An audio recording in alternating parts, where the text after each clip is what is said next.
What inspires us? What drives us? I narrow it down to two things: nature and humanity. But it is also those two things that challenge us the most. It is the narrative of change we constantly embrace. And especially in these difficult times, it is even more important to create the space for art to have an impact on society. I strongly believe it's the arts that gives the sparkle, the light to life. And this is what brings us here tonight to share a memorable experience initiated by this year's annual report and its theme, transformation. A collaboration between the international architecture practice UNStudio and graphic design duo Bloemendaal and Dekkers. The design reflection on transformation surrounds us tonight and is reflected and exhibited beautifully, leading us to the following discussion.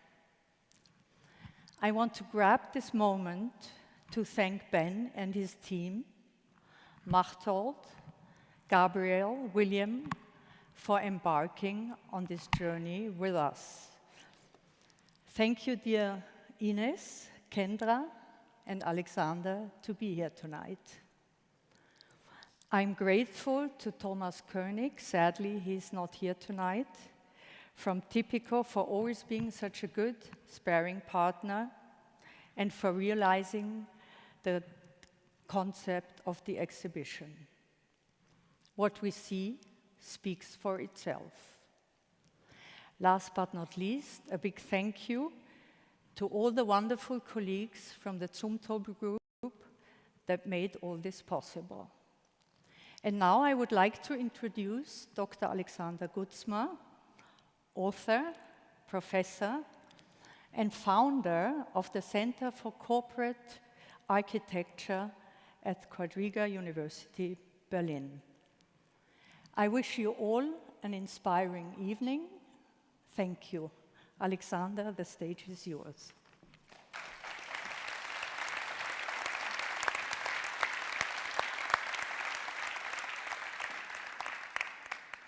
Yeah, thank you very much, Isabel. Thanks for the invitation, for the introduction. I think it is a very big topic that we're tackling today. Transform is the title. The subtitle of the event is Reflections on the Transformational Power of Design, which I think is a very significant statement. I want to take one step back and ask, why do we need the transformational power of design? And what does the term transformation mean for us? And when I thought about that in the preparation, I came to realize that, of course, we're living in times of rapid and big transformation. Just some words. We're living in times where we think about the workplace completely differently through Corona. That's a transformation which also gave us new opportunities in a way, because we learned that home office works, for instance. So there's a transformation. But we're also thinking about geopolitical transformation these days. Ukraine, the war, the world is rearranging in a way. That's a transformation that none of us wished for, but we still have to deal with that. And all of that creates this kind of insecurity in society, and maybe also a need to get together and to live together more closely. And that indeed brings us to design, to architecture, because design and architecture can create these spaces where you can get together in a way. So it has indeed, architecture and design has a more central cultural and social role than it ever had, I think. And also, we're living in times where the spirit, I mean, I come from Germany, that might be cultural as well, but the spirit is a little bit pessimistic, in Germany at least. So I think, where can we get a new sense of optimism in a way? And I thought, yeah, maybe in architecture, maybe in design, maybe in space creation, maybe that can be a source of optimism, and of an optimism that we certainly need. And also we need inspiration. We need to get new ideas to the future, and that's where we think not only about architecture, but also about the arts, because that's what the art does. The art kind of broadens perspectives, I would say. So this is the scope of the discussion today, the role of architecture and design in the transformation of society, and the way in which also architecture and art work together. And I'm really happy to have you three to discuss these questions here, because you all three are experts in these questions from different perspectives. And I want to introduce you to you. First of all, of course, Ben, you're the founder and principal architect of UNStudio. You studied architecture in Amsterdam and then also at the AA in London, which is kind of the, I think, most intellectual school of arts today. I don't know if it was that in the 80s when you studied there, but probably because that was after Rem Koolhaas and Zaha Hadid had studied there. You founded UNStudio in 1998. If your website is correct, you're currently a visiting professor at Harvard University, Graduate School of Design. And also what I found really, really interesting when we think about the future of architecture is that in 2018 you founded a kind of a different firm, which is called UNSense, which is, if I understood it correctly, a company that researches the relationship between architecture and technology, which I think is more important than ever and really fascinating. And maybe we come to talk about that as well. Welcome. Then,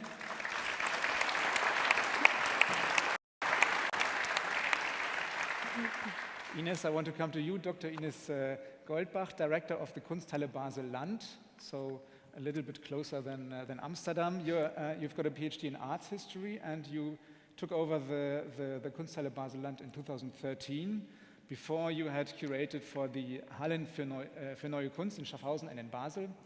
And I think the big project that you have right now is not a purely arts project, but once again an architectural project, because you're getting a new house, a new art house, and a very interesting art house because it is a transformation of an old storage hall and a storage hall for champagne. It used to store champagne. So I think there you have the kind of ambiguity of art. On the one hand, it's the champagne you're drinking. I don't know, champagne maybe not, but nice drinks. So that's the one part of the art world, and the other part is the storage. You know, the local, how to deal with local influences and how to create meaningful local spaces through the arts. So welcome to you. Thanks a lot.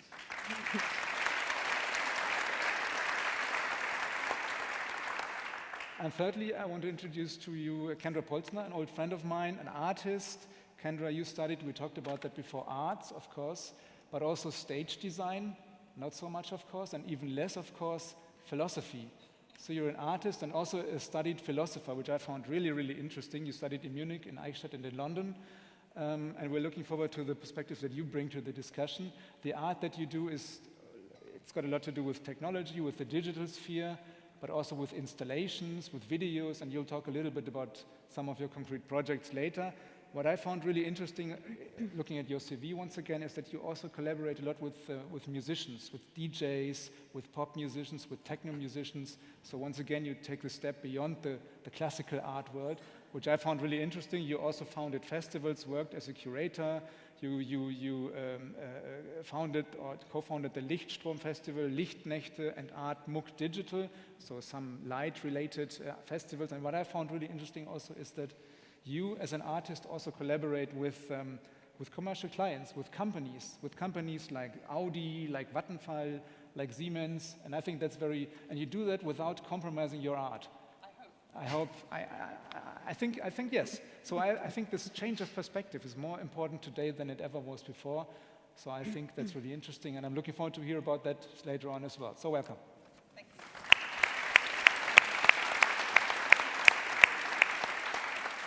And now, because we thought, okay, we can offer you 4 talking heads, which might be nice, but even nicer is if you can look a little bit at some images. And that's why each of our panel contestants had brought one image with him or her, which kind of illustrates what we understand when we think about transformation. And we want to start, or to kick off the discussion, with a look at these images and a short explanation of what these images represent and why they represent, or they stand for something important for our times, for our transformative times. And we want to start with that. And Ben, we want to start with your image. So we're going to show you the image that Ben shows right now. And the question to you would be, Ben, what does that show? What are we going to see here? Now we see something that's also nice, that's also from you, but we had a different image in mind, and what it means in terms of transformation. So there it is. What is that? This is a project we are working on. It's a master plan we do for a location in Helmond. Helmond is close to the city of Eindhoven.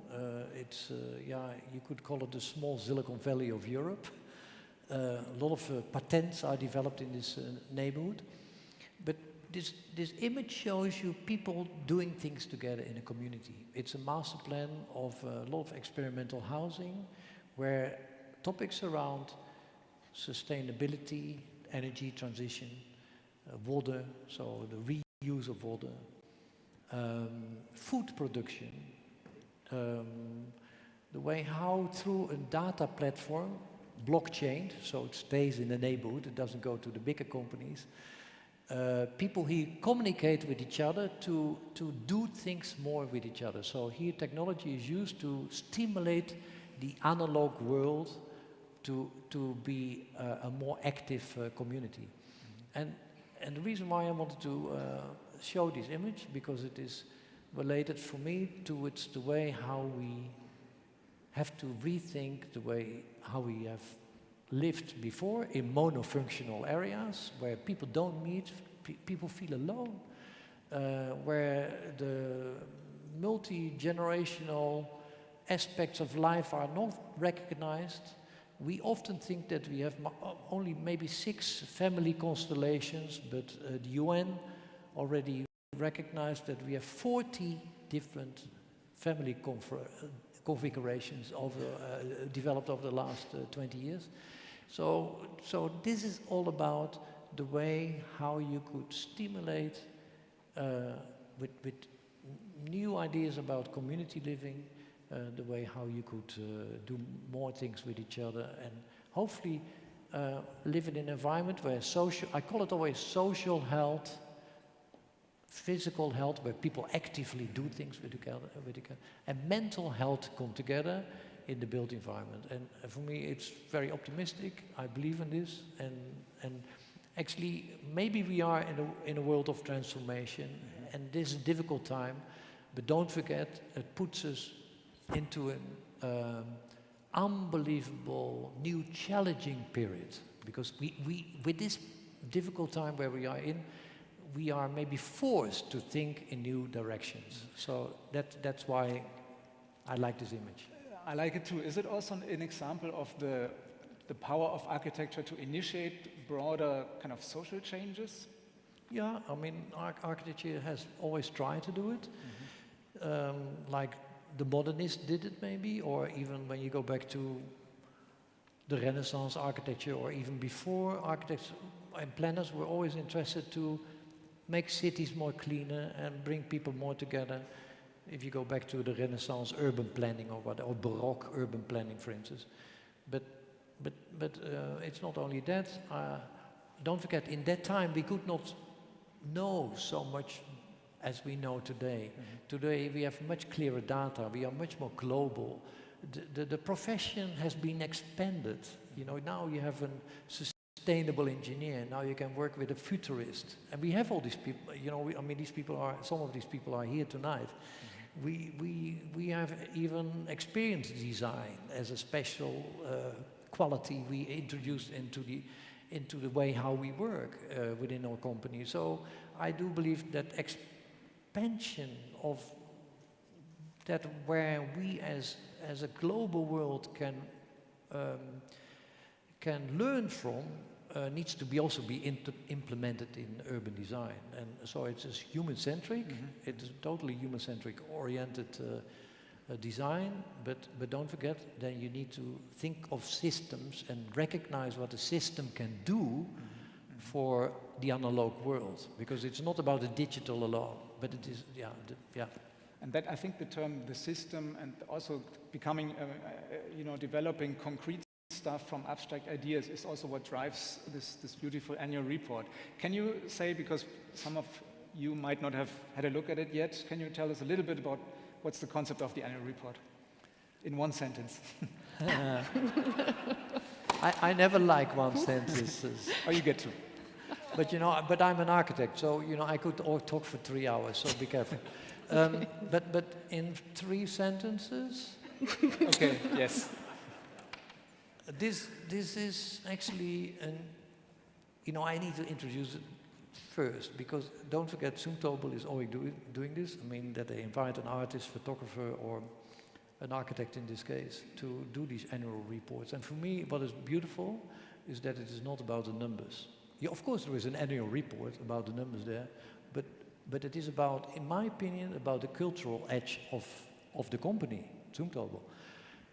And it brings people together, in my belief, you know, instead of looking at numbers. And this is what the book is all about, the transformation of the way how you can look at architecture on the one hand, but also it celebrates the way how we work together. And the book is also an object, so you see it, you can unfold it, and it can absorb light. So if you would actually, in a way, if we would darken the room later on, then you would see that it actually turns into a light book. So it is an art object in the same time as well. So these were 3 sentences, thank you.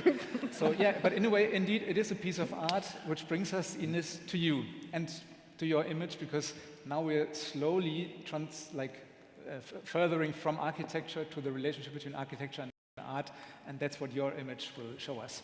Mm-hmm. What is it?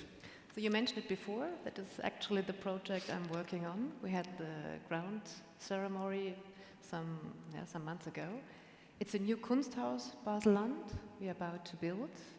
And as you see, and you mentioned it also before, it's a transformed warehouse. And the idea of the architects, Buchner-Bründler architects from Basel, was to have a kind of an architectural structure, architectural sculpture within that given space, within that warehouse. And you have the 3 towers. Mm-hmm. The ground plan of the 3 towers is a kind of a tricorn, because the whole area we are moving in, its name is Dreispitz, it's a tricorn for the whole area. But I think what's quite interesting on mentioning the towers, of course, it's a good visibility on the one hand, but on the other hand, they function or serve as well as pillars, because the partial 2-store structure is seduced to these towers. So it's quite there also, they bring also light into the space. So I think it's important if you think of a good place for art, where art can happen. So I think it's important you have a good floor, you can drill many holes into the floor, you have good light resources, you have natural light in mixture to artificial light. But there's something else, and this is also the reason why we moved. Of course, the architectural concept is quite convincing for us. Also, if you see there's a certain entrance, and in the beginning of the competition we were thinking, is there a main entrance? But in which direction should we choose this kind of main entrance? Because now at the moment, the main entrance would be on the opposite side. Because of the opposite side of this area, you have the University for Arts and Design, the Schaulager, housings, etc. But in future time, also here where we are sitting, there will be, for example, the new University for Laws and Economic. So we decided to have 2 main entrances and to enter into a space, which is a foyer public, open for everybody without paying entrance. And that brings me maybe also to your thought before, Ben. It looks like a totally different concept, what you mentioned before, of course, with all the gardening, etc. But something that is quite interesting here in that area, as mentioned, you have the warehouses, you have the structure, and now comes the question, how can we transform this area into something where we can live, where we can make art possible, where we can come together? Because it's an area, I'm not quite sure if you are quite familiar with that area, but this area used to be a so-called tax-free zone with gates, so nobody was able to enter and to come in. And it's about 20 years ago, so they opened the gates and they started building something.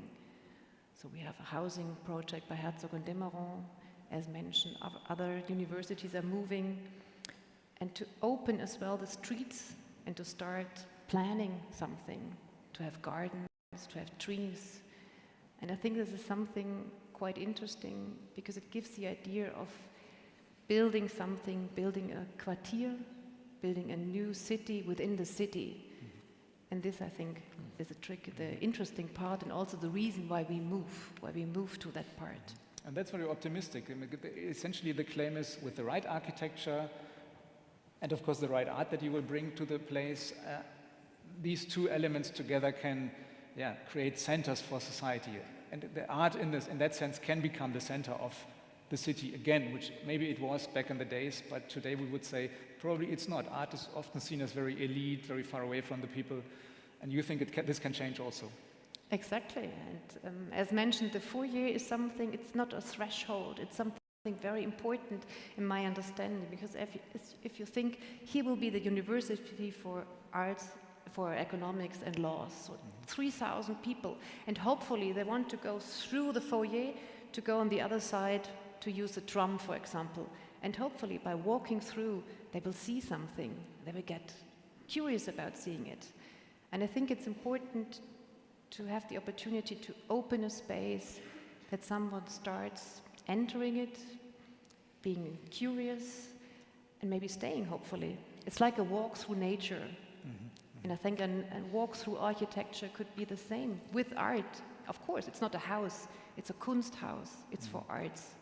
And I think it should be so flexible as possible to be open to make art happen. I think that's important. And I like the idea of thinking the architecture through thinking through ways, you know. You think about how people move, and that defines architecture in a way. That's a similarity to, I think, your philosophy in a way, because in the book, very often, you also started with movement, right? Yeah, but what I like, if I may interrupt, is and react to what you explain, is the community building of this project, you know, because that's what museums often didn't do well enough, I think, you know. Often museums were seen as high-end places, as palaces where you could go to see high-end art. Exactly. And this is actually really bringing another concept to the museum, or a Kunsthaus, together here with people out of the city or from everywhere, whereby you can build a certain kind of community. I think that's really new. And also, you know, again, an idea on how the future of art should be presented and be placed in the world. Because you know, talking about everything being in transformation, the world of living is maybe I mean, how we work is in transformation, but culture, it's not so often discussed today, but I'm always so angry in a way that culture is not introduced in mixed-use projects, for instance, you know. Why don't we bring more, in cities, much more art into places where people like to gather and generate with that communities? I know that, Kendra, that the thinking through how to present art, where to present art, is something that you also think about a lot. But I want to give you the opportunity, first of all, to show us the third picture. By the way, if you like the picture so much that you want to see it again, you will have the opportunity later on to ask questions, including, of course, calling for the bring back of one or the other of the images. In general, you will be able to ask questions as well, just for you to know. But now to your image, Kendra. What do you want to show us? So, actually I wanted to tell you a little personal story, because what we're seeing now are elements of an installation that was like the first epiphany I had when I started out in digital art. And it has to do with transformation, because the middle part is actually moving, and it's actually driven by the transformation of old love letters. So let me tell you a bit more about it. Way back in like the 90s, I was working with digital means, but I really didn't deal with the functionalities of those digital means. And I learned coding only quite late with the help of a philosopher who turned coder. And one of the nights we were just drinking and talking and planning, we had the idea that we could write a program that would sound any file. So it does exactly what it says on the label. You could use any file format like PDF or Word or Excel or OBJ, and you could feed it into that program, and it would feed it through the sound card and interpret the file as sound. So of course the result at first were really funny noises, digital burps and stuff like that, so we had a bit of fun with that. And then it just stayed on the hard drive for about a year. And then I happened upon the love letters. You know, I keep this little secret box. Probably everyone has one of these boxes. And I read the love letters, and I was reminiscing and thinking, I wonder what those might sound like. And I put them through the program. And lo and behold, I mean, I think you can ask me later if you want to hear the sounds, because now it would be a bit oppressive. But I liked the sound, and then I thought, oh, let's push the envelope a bit further. So I went back and put the sounds through a visualizing program. And I went on with that loop, you know, just transforming the data. And actually, by the end of all this process, the data should have been well garbled. But anyway, I did what every self-respecting young artist would do. I just thought, okay, the visualization looks vaguely like a totem. It looks interesting. It works well with the sound. I have a space to fill in at an exhibition. I just put it out there. And then the magic happened, and that's also a transformative moment, because once the creator lets go of a creation, it's the public's or the visitor's gaze that really makes it something. So you should know that the little clever sign on the side of the installation, it didn't give any of the letters, the actual content away. It just gave away the technical process of, you know, pushing the data through all these iterations. And people walked through it and came back to me and started, of course, retelling what they saw in these, I call them totems.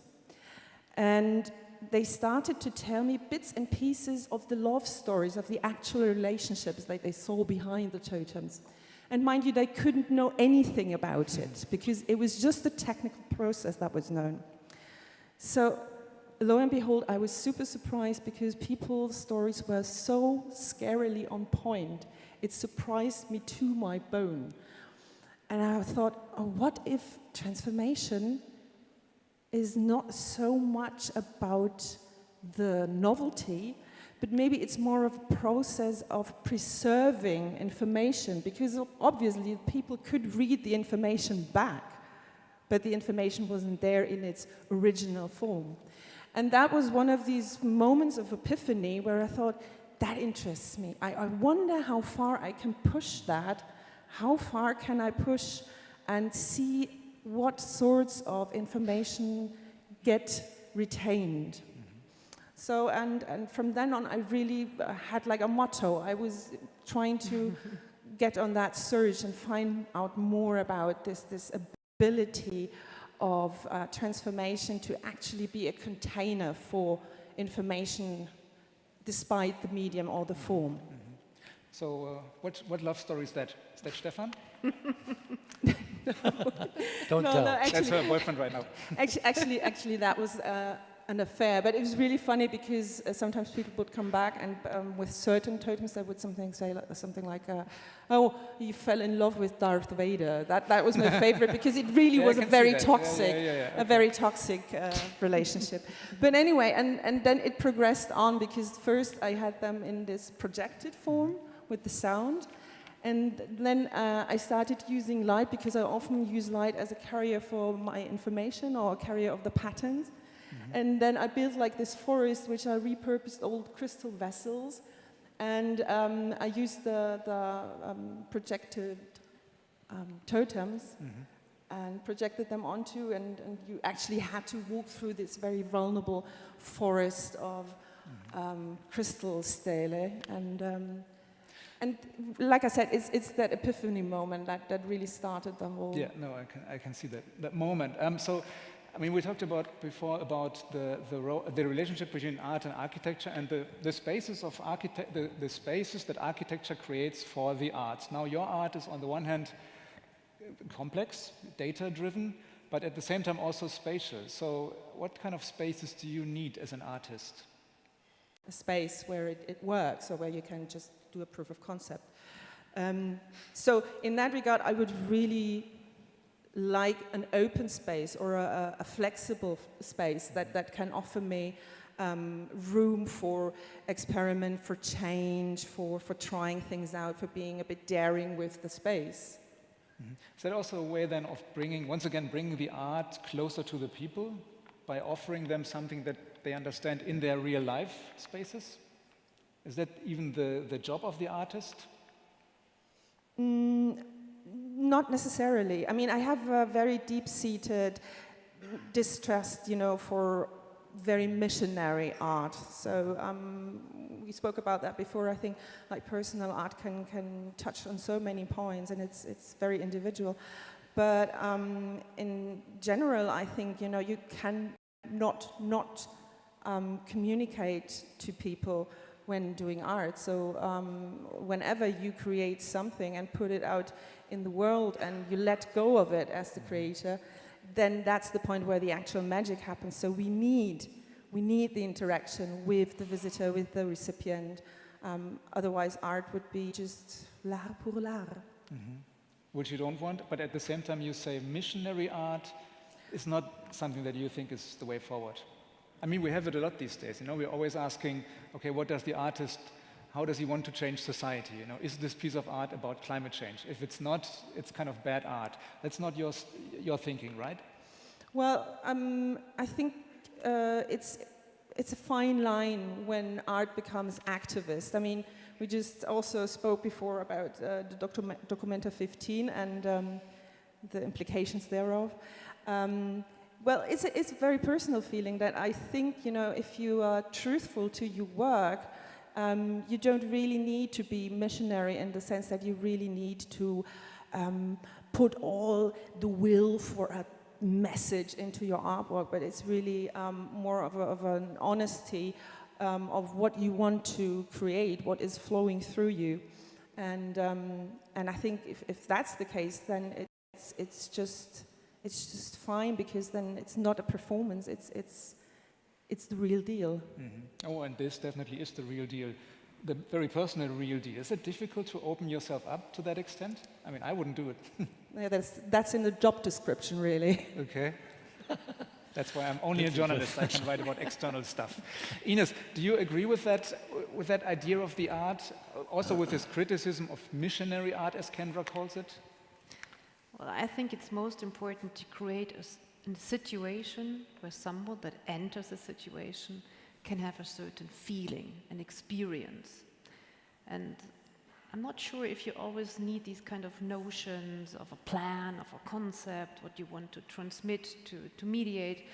I think it's quite something to create a situation where you can have an experience. Mm-hmm. When you enter an exhibition and if you go out afterwards and you're not the same, then something happened. It's the same that happens in nature. If you walk through nature, you open up your mind and imagine this could also be true for you in a museum. I always wonder, there are so many visitors, they always ask me, I'm sorry, I'm not that good in art, I feel not comfortable. But imagine it's not Saturday, it's not raining, and you're not thinking about walking into a museum. Imagine the situation, you need to have a good feeling, you need an idea for whatever you want. And your choice is not to whatever, go out here or there, but to go into a museum, to have an exhibition, to think about something, to change your perspective, and maybe also to change your opinion.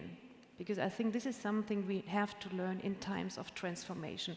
Transformation is not a choice. Transformation happens all the time. It's a part of life. But the question is, are we a kind of in that passive situation that is we are part of being transformed, or am I or we the active parts in the transformation? And I think art gives a chance, for example, to revise an opinion, to think about something that we never knew before. As you mentioned before, maybe a topic you were never into it, and everything is ready for you. So I think I'm not thinking about, is it a mission or is it a certain political statement? when I work with artists, it's more a complicity. So you bring your art, I try to bring a certain understanding of the space, because maybe I have an idea where the light comes, how the situation is, if there's a certain mood in a certain space, if I feel this space would be perfectly for your art, but maybe that space is not that good, of different reason. So we come together and we do something that we don't know yet, but at the next step, there's something new, something next. So I think this is most important for me, to create the situation, and architecture is key for that. There's architecture, there's light, there's the art, and then you create the situation. I was going to ask you if what Ines very beautifully put as a description of art can, I think, in a way also be a description of architecture at the same time, right? I mean, do you recognize that in your thinking of architecture? Yeah, I think that yeah, but I also agree with the idea that art and in a way architecture should not have a one-dimensional message or mission. I agree with that too, because if it is too one-dimensional, then it becomes not fascinating architecture anymore. I like the idea that you need to read in art many things. You take home and rethink, like you say, that it grows over time. Art grows over time. It never becomes a one-off, bang, beautiful artwork. It grows, if it is good art. Because then you start to rethink it and maybe discover more things in the work than you have maybe originally seen when you read something about the artist and the job description of the artist. I like your job description reference. I have another job description actually, but I like to mix job descriptions also. Of course. Sorry about that.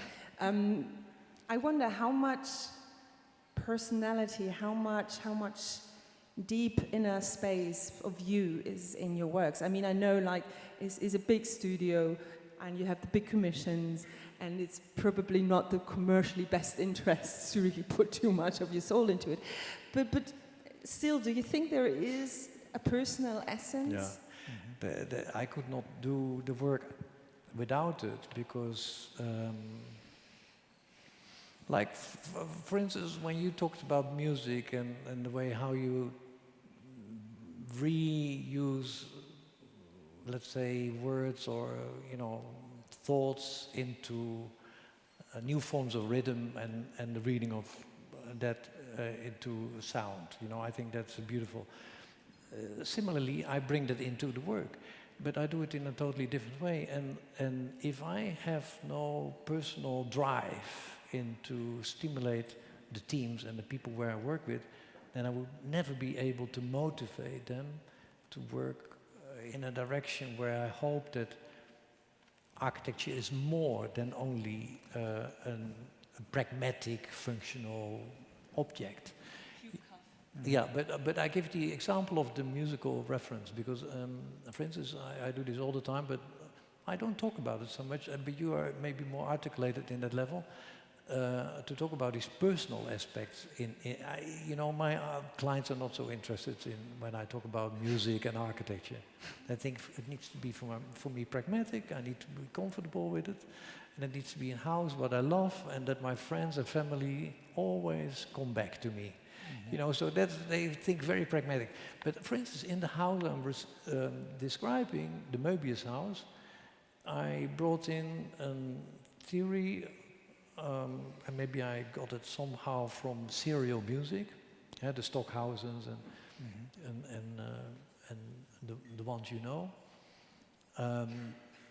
of bringing only 3 degrees of angles into the house, so like 7 degrees, 9 degrees and 11 degrees. But if you see the house in itself and you see it on images, you might think, gosh, that's a complex house. It's quite articulated, very sculptural. But if you walk through the house, and that's what I hear, luckily now, a lot from the owners, they live there already for 20 years, they say they see always something new in the house, and they find the house very calm.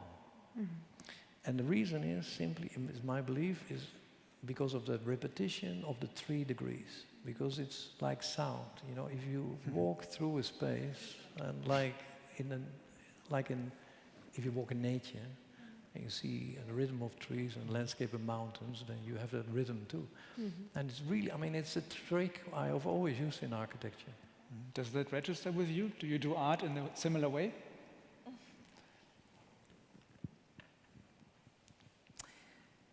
Sort of. For me, I always try to find a core pattern first, like I did with the transformations of the letters and everything, and I feel like there's a core pattern to everything. So this is what I'm looking for, and I find that first I have to find the pattern and have to build a rhythm out of the pattern.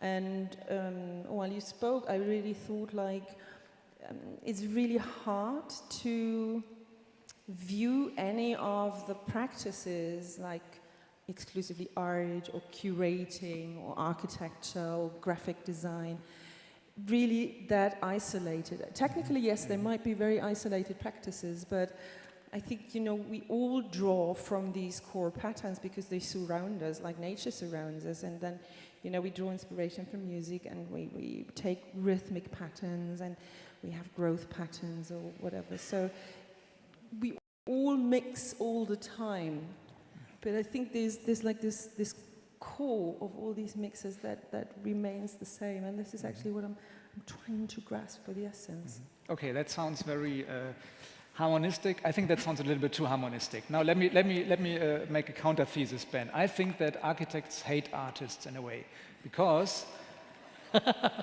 they want to have their building as pure as possible. I mean, they hate artists, and they also hate the users because they all destroy the building in a way by using it. Am I wrong? No. See, I knew it. No, it's actually, but you know, I cannot talk about other architects, but it's nice to provoke and to, you know, to get us out of our comfort zone, because I wished more artists and architects would work together.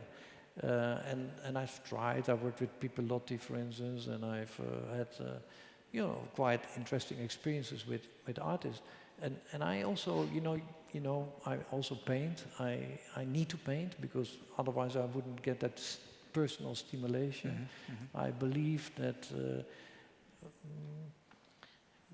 trying to find ways to bring into architecture what art is doing so well is, in my opinion, the only way how architecture can become richer than only, yeah, again, the one-dimensional experience. Because if like for instance, you know, going a bit back into the history of art, for instance, what was quite fascinating in the Renaissance period is that if you at the Florentine painters, they were all very rational. They set it up a grid, and then, you know, Raphael would do everything of following a particular kind of composition, of ordering the strict compositional system in his paintings. But if you would go to the work of Tintoretto, I mean, he didn't care at all about the perspective order of proportioning. He just started and developed the perspective out of the way how he painted. So he, in a way, in my opinion, he put another kind of rationale, more emotional rationale, in the way how he developed a new type of order into art than call it the Florentine school. This was the Venetian school. And I learned from these things. And I think that you know, in a way, art should, for that reason, be a major inspiration for city planning and architecture. Because if it doesn't have a soul, if a city doesn't have a soul, or if it doesn't communicate, then you know, you have no architecture.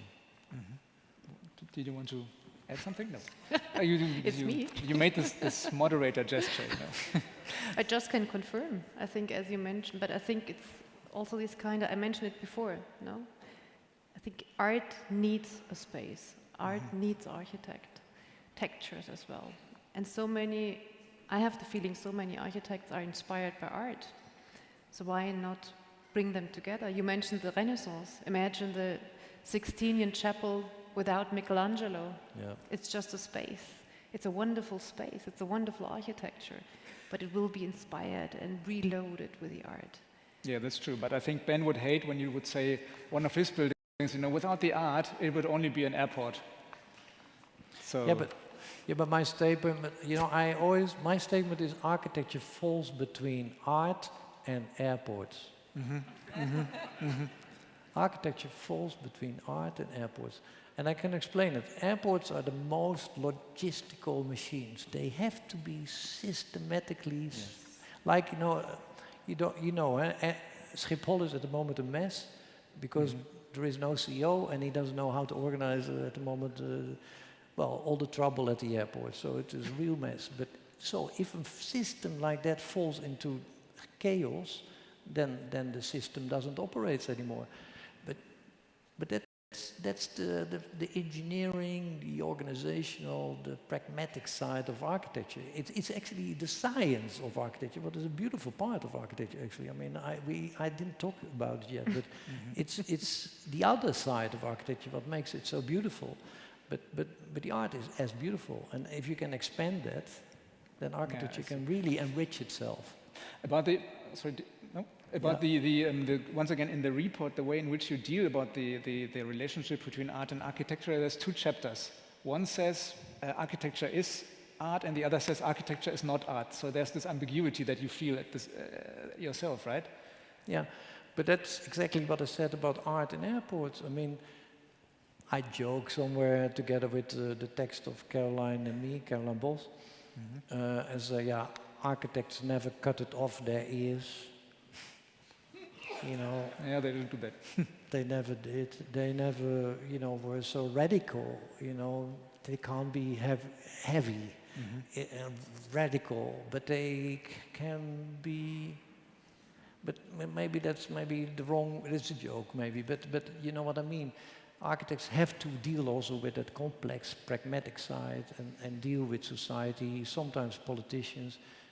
Sometimes we have to be in a world where things are so pragmatic that you have to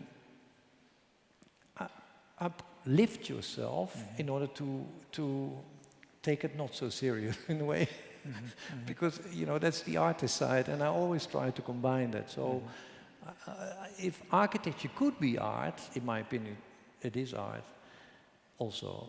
Then it can be really, really uplifting. Yeah, that's really interesting. You say, indeed, in the end, you say, okay, it is to a certain degree artistic, it is art, and at the same time, there's one particular strand of architecture that you criticize a lot in the report, which is this deconstructivist architecture. Yeah. And I was really surprised by that, because to be honest, that's my fault, of course. I thought UNStudio would also be deconstructivist architecture. I'm completely wrong, huh? No, you hate that kind the deconstructivist period, and you maybe too. And the philosophers. Coop Himmelblau, even OMA, Rem Koolhaas, these are deconstructivist architects. That's not your understanding of architecture. No, but don't forget that these were my teachers. So you never like to follow your teacher's philosophy. So I... Kill your ideals. No, but deconstructivism had really to do with the theory of Derrida. Derrida was the main principal thinker around deconstructivism. I mean, that was the deconstructivist period also in philosophy in a way. And I came more out of the school of Deleuze. Oh, right. But not that I am actually a Deleuzian architect, but I really believed in rethinking the way how architecture and people could be brought better together, instead of, Eisenman, for instance, he made a house where he's in the middle of a bedroom would make a cut between the 2 beds who were normally together and separated so far apart from each other to disrupt aspects in the family. you know, that was his idea of disrupting spatial consequence. So that was a kind of interesting provocation. But that, you know, I always thought that will never give him more opportunities to do projects. So yeah, that's why he doesn't build airports, luckily. Yeah. So I know and they were paper architects in a way. I mean, they built not so much. Peter Huisman didn't build so much. Liebeskind, I mean, maybe a bit more, but also I have always believed in going through the practice of the architect by producing as much as I could in order to learn and keep on learning. I understand. Finally, the film that was shot with you and your interview before is going to hang in the front right next to Liebeskind and Kohlhaas and so on. So that's the conflict, which I like. Ines, very concrete, the way in which you found architects for your museum, was it difficult? Was it easy to find architects who understood the necessity of art? Can every architect do that, or did you feel while interviewing architects that some of those didn't really understand what it meant? Well, it was an invitation. So the whole competition was an invitation, and of course it was important, was also key to the project to accept the warehouse, the structure. As mentioned, there are so many warehouses around, so I think to accept and respect as well what is given, because I think there's also something that from my point of view is quite important. Of course you can give every artist a space, but I think there should be a certain character. I think a character of a space changes as well the art. This is something that I very, very experience quite often. If a space is kind of a character, brings something in, and then you can react, it's kind of communication. So it was important that someone really respects somehow the given structure and works with it. And that was, in fact, not that easy, because some of them really liked to put all the structures away. It would have been possible. But I think it's also interesting to kind of to continue history and to think about what is a given moment and how we continue, what is the process. And as mentioned, the area is quite tricky, because I'm not quite sure if you're familiar also with the structure of the Dreispitz in Basel. So there's a moment where two cantons come together, Basel city and Basel country. And this is also something I really like. Of course, the Kunsthaus Baselland is still in the canton of Baselland, but you cross the border all the time by moving around. And I think that's what also important for the architect and for the architecture, for the whole concept. How do we move in that area? How are we, our attitude to bring something together, also in your thoughts, in your understanding? And I wouldn't say it was difficult to find architects for doing that, but you have to be as open as us. I think just to learn from each other, to stay in close contact. For example, what I mentioned before, these new foyer with two entrances, this is something that was not from the beginning in the project. That was a certain development. And I think also now in the moment of the construction side, I think it could be interesting to review and to reconsider every step you're doing, because somehow we are planning an institution for the future, for an art in the future that we don't know right now. So I think it's important to stay open the whole time, and maybe we judge, of course, in a certain moment everything is constructed, everything is built, and you can't change it, but still to be open. And this is something I really like working with Buchner Bründler, for example. So there's an exchange, there's a possibility of make some slowly changes within the whole project. What I really like of this approach is that, I mean, we're thinking a lot about climate change and how architecture has to react to that. This discussion often is a little bit un-architectural in the sense that we're only looking at, I don't know, abstract data, energy data in buildings and so on. But this, and then we think about reuse and reuse of existing buildings, also in that quantitative, rationalistic sense. But here you describe something very, very architectural, right? Would you agree that this, in that sense, that's where architecture not only makes a contribution in terms of climate change, but through its own language, through its own competence? No, I think that that is the challenge where we are now dealing with as architects. In a way, it will give us new inspirations for the way how it can give architecture a new layer and a quality what needs to come through that information or informed quality of information, whereby suddenly you experience something different, maybe because it's dealing more with maybe circular building materials or healthier materials, or that a building can produce energy. I mean, these things can be invisibly there, but it can also be visibly there. And I think it's a nice challenge for architects today to work with.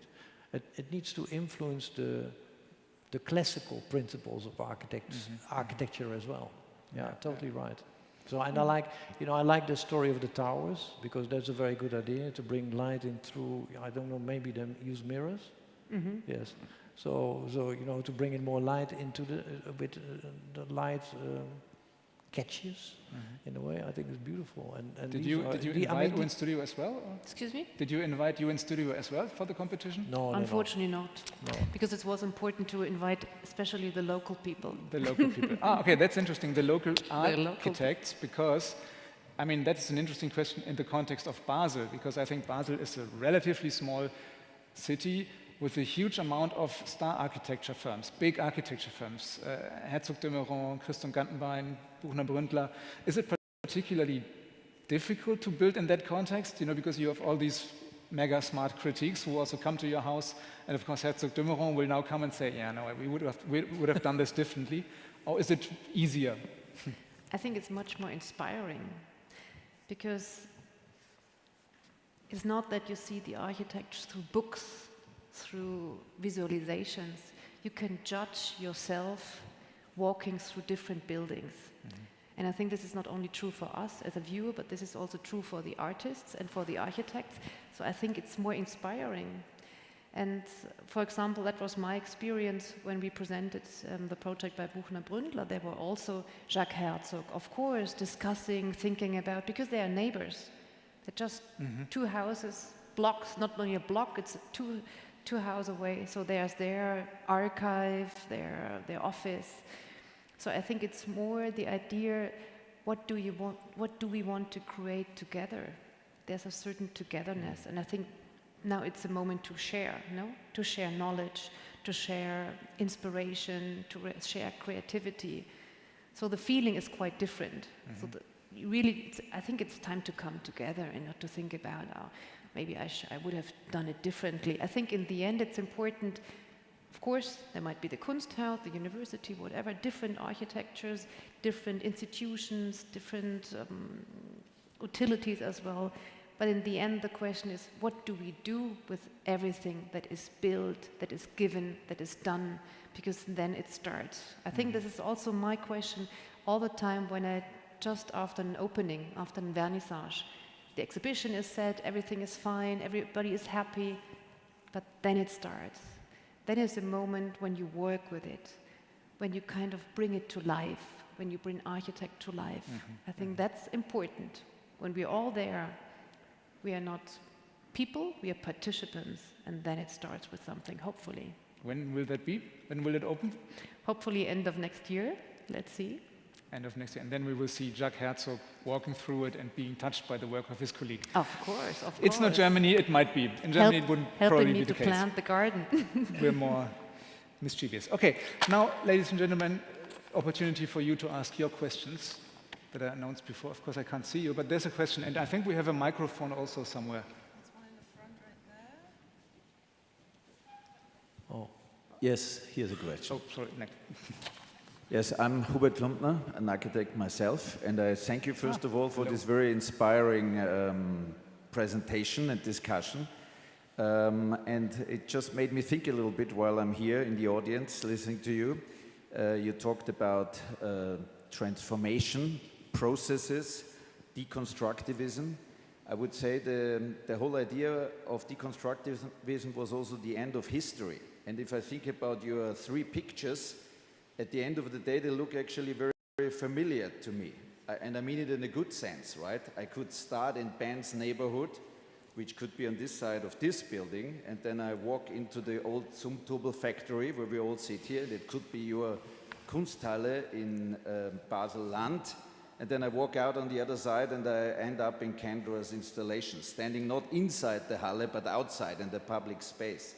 And I think this is actually an interesting thought to connect your three positions, not to separate it. Somehow you were very good in bringing in provocations in the discussion, but I think it's also interesting to see the potential of taking all the ideas that we have been listening here and seeing also how they produce a storyline and how they could work together. So I think your argument at the very end of cooperation and making the best of what we have, this is probably connecting us with the past and also leading us in a new stage of this transformative process. So thanks a lot.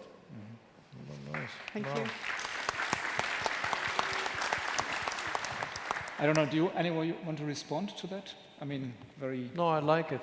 It gives me... I just like it. And I give me immediately ideas. I'm thinking suddenly, yeah, maybe you have a lot of curatorial experience. You know, curating spaces today is something more difficult than it used to be. Talking about airports or psychological behavior, you know, in spaces is actually something really interesting, and how it could be connected to all kinds of sensorial qualities. I mean, related to your work, for instance. I mean, it's all about sensorial experiences. So, and architecture is also about all kind of complex sensorial experiences. And participation and bringing people to sensorial experience is, in my opinion, also something we have in common. Yes, of course, we could have a whole discussion about participation, and that would be a very long and complex one. We're not going to delve into that right now because it would destroy the harmonistic spirit. I kind of feel like defeated because my provocations obviously didn't work, but okay, it speaks to you. You had a question, I think. I don't know if you have the mic. Yeah.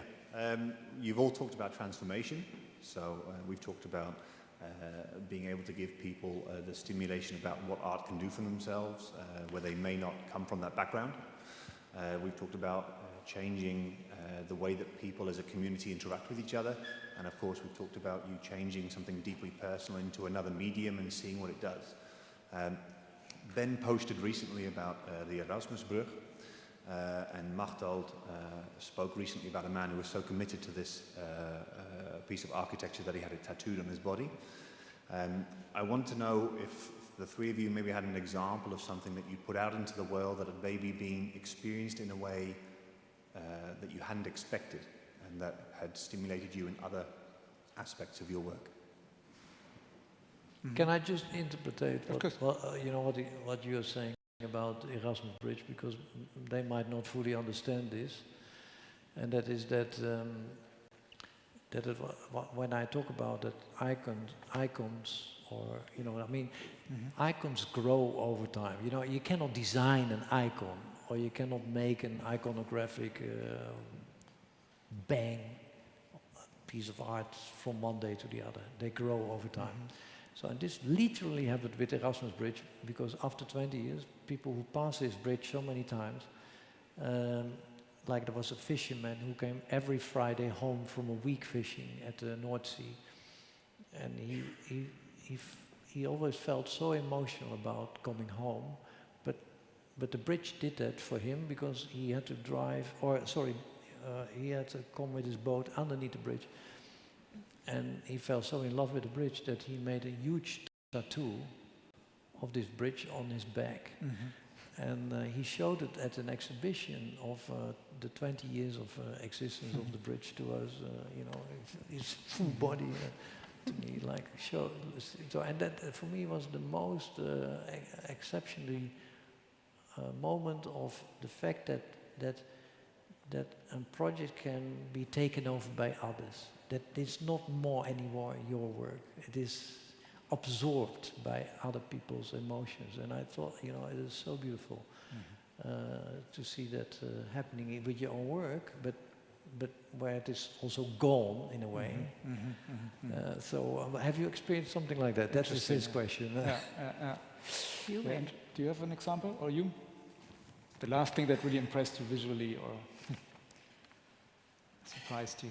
Okay, the last thing I was visually impressed, and also from the transformative aspect, was the lying in state of Queen Elizabeth II, because for once it's Westminster Hall talking about 1,000 years of architecture. And then coming back to my point that I firmly believe that there is a core energy, a core pattern that gets preserved within each transformation. I think like spaces also get transformed, and especially in the case of a 1,000-year-old piece of architecture, with the energies or the intention of the people that go there, how they use the space. That's probably part of the reason why churches are, you know, whether you're religious or not, that they do something to you. And I think that was the last piece of visual overwhelm that I felt watching the Lying in State. And also I had like this, not sensational, but overwhelming urge to go there, just because I wanted to participate in the energy there. But yeah. But you didn't, or did you? Yeah, I didn't have the time. I had other engagements, so sorry. You had to come here. So this, what about you? Yeah, maybe the most touching moment, talking about touching moments, happened to me during Corona, actually, when the lockdown of all the museums. I was still at the Kunsthaus because we were just thinking about some mediation project, and there were people knocking at the door because they really wanted to come in. Because you always wonder, you do exhibitions, you think about some, you do catalogs, but you never know how urgently they really want to come to see the show. But this was quite touching. People, they had the feeling, of course they could walk outside, they could go for a walk, they could read a book, whatever, but they really wanted to come into the Kunsthaus, into the exhibition, and to see something, and to feed their brain with something else. And this, I think, is a good sign. It's also a good sign in that moment of crisis, and sometimes we forget that part. That's true. And the crisis is also part of transformation that brings out sometimes something very good out of it. Yeah. That's wise. Normally there would be nice last words, but I want to give you, I think, one more chance for one more question. Yes? I have a question. I would like to go back to participation, even though you didn't like to do that. In the 1980s, participatory design was a big issue. And coming from the organizational behavior part, I would be very much interested in to what extent you involved users in the design, especially, I address this to Ben and also to Ines. Lately becomes a big topic because... yes, she brought it up, not me. It's an old topic. I know it needs another conference, yeah? Yes. We do that another time. But yeah, because you otherwise make mistakes. I almost made a mistake. The project I just showed, we interviewed people in the neighborhood or in the city Helmond of if they would be interested in producing food. I said, no, we just want to have our car in front of our house. And then we said, no, we're going to have a mobility hub, and your cars are all going to be in a corner of the master plan, of the full master plan of 2,000 houses. And you will hopefully find a way to enthusiastically do things with each other. And if you produce energy, you can also earn money with it. So would it not be great on top of your salary? And they said, no. We earn enough. And, so, I mean, they were not interested. So we thought we designed the wrong project. But then we went to all the large-scale companies in the neighborhood of Eindhoven, so the Philips and the Teslas and the ACLs and the younger generation who was working there. They said, no, we like responsive living, they called it. I mean, how much production of food can we generate for the neighborhood there? They were really interested, is it 40%, 60%? So, suddenly then we found our participants. So I think it's the future. We have to find ways to communicate to the end user in a way where we have to do that in a more creative way than the classical participation, because classical participation was like, well, everyone should design. Everyone should be part of the design, but that's not what we do here. Well, there are some architects who think along these lines, but UNStudio is not one of them, I think. But pardon, sorry. No, I think there are architects who do that. You know, they leave buildings half finished, but that's really a topic for another discussion. Yeah, I have a I think one really final question. Yes. Jörg Zumtobel, I have a methodological question, because it seems to be that transform, the word form, this is the narrative of every sort of reaction of change. Now, in your booklet or in our Geschäftsbericht, you have a lot of digitally generated forms. In this process, do you start with an idea, what form should it be for my next ideas or for my next product? Or you start by playing around with that and looking afterwards what sort you can need from that was generated? Yeah, both. Like what I said, I learned a lot through playing with form in a way, and informing the form. Like I've never been interested in the image of architecture alone. I often look at the organization of architecture. So we talked a bit about patterns, and you are interested in patterns.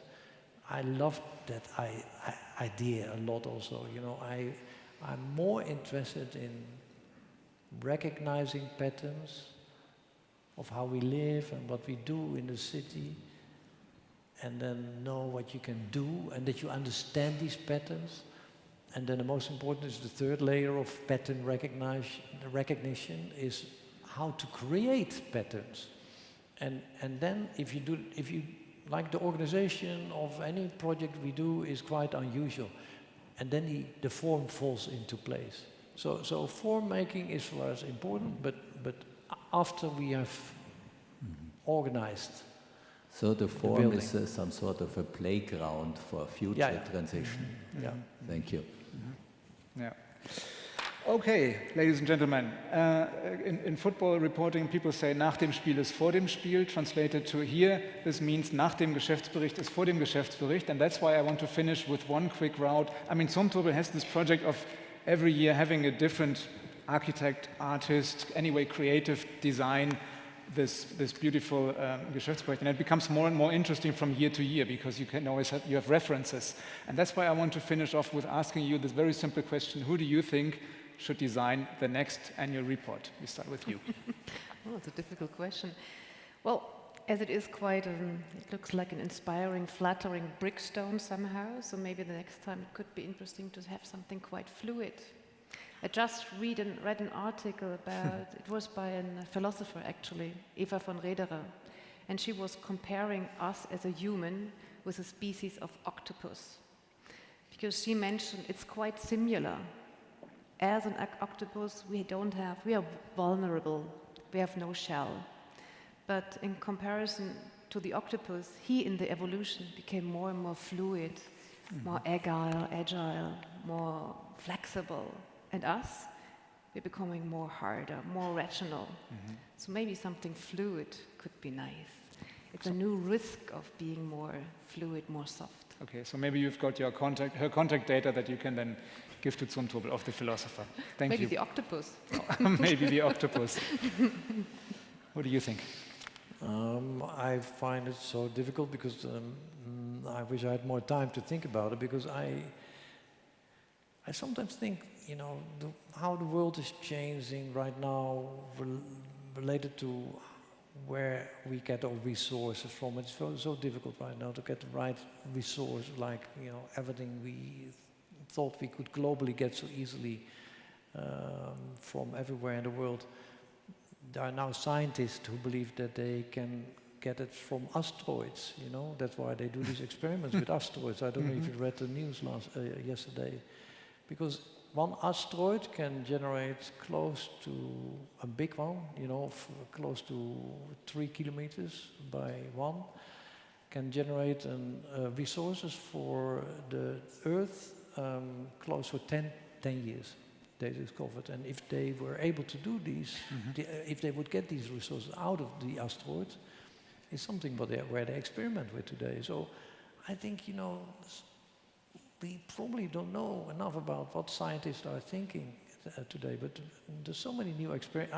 I know another scientist who is actually working on the idea of how sun could be through solar space shuttles or space satellites be brought to the Earth, because there we have 24 hours sunlight, and with that we would generate so much more energy for the world we need in a far more sustainable way. So maybe a scientist. That's one idea, but I have many other ideas. So a scientist, okay. I thought you were going to say the asteroid. Really, really complicated. Kendra, what do you think? Yeah, it's not far off the mark, because why not move out of the restrictions of printed matter? I thought maybe, you know, how about an orchestra or musicians? I actually have... Which musician?